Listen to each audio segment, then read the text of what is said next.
Well, hello there, true believers. I am so excited to speak with you today. My name is Obimelech, and I have the most wonderful story to share with you. Obimelech!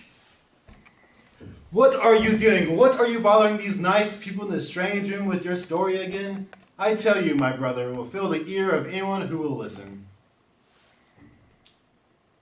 Ken, will you get out of here and let me tell my story? Nobody asked you to be here. I wouldn't have to interrupt your crazy stories if you would just stop telling crazy stories.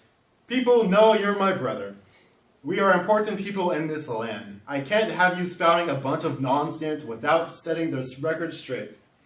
You tell these wild tales, none of these civilized people are going to believe anything you say. Why don't I tell the story and let these good people decide for themselves? That's fine with me. It doesn't take much to figure out that you are just one more odd coincidence from living in a cave down by the river, eating bugs and honey like that John the Baptist. I think that John the Baptist guy was ahead of his times. John the Baptist had completely lost his head, and that's before Herod parted it from his shoulders. Ken! What, too soon? I don't understand why you have to be so negative about everything. Not everything in the world is a scam, a scheme, or elaborate ruse, a cunning attempt to trick you. Well, I don't understand why your cupboard is so full of magic beans and snake oil. I'm just going to tell my story. Good. I can't wait to hear it again. So a few years ago, my son Ben caught a fever. It was the sickest I have ever seen my boy. He could barely sleep. He didn't want anything to eat. He had this terrible cough. The healers had done everything they could for my boy. We were at the end of our ropes. I was desperate for something, anything that would make my boy better. I prayed to God day and night for a sign, for a small measure of hope, and then my sign came. My neighbor came over to tell me about this prophet, this healer, this miracle worker. You mean Mrs. Appledore? Yes, Mrs. Appledore. The same woman who once saw the prophet Elijah appear in her cereal bowl? How do you know he didn't? How did she even know what Elijah even looks like? He had a long beard. All prophets have had a long beard. Everybody knows that. Just go on with it. So Mrs. Appledore told me about this healer named Jesus, who had just come from Cana to Capernaum, where we are from. I ran right out the door, down the street, just right out of town. I met him on the road. I said, Jesus, you have to help my son. Come quick, my son is sick and needs your power. But Jesus said, you're people. You don't believe anything I say without the miracles and signs. See, even this Jesus guy you keep preaching about thinks you're nuts. Dude, quit interrupting my story. Just get on with it. So I grabbed his arm and I looked into his eyes. And I said, Jesus, my child is going to die. He looked back at me. He saw the pain in my eyes. And I believe he saw right into my heart. He said, go, your son will live. I ran right home, fast as I could, and would you believe it? My son was sitting up. He was feeling better. His fever was gone. He was cured, right? Yes, he was cured. And it's not even the least bit possible he said this to you, my brother, just to get rid of the crazy man stopping him on the road?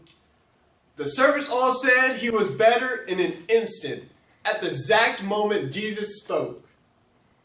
How could you know that? It's 2980. We don't have watches. Did you take the time to note the position of the sun during your mad dash home? It's just a coincidence, and I'm not crazy.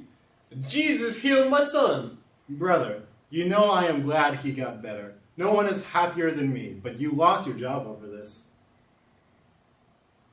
You are a royal official. You work for a herald.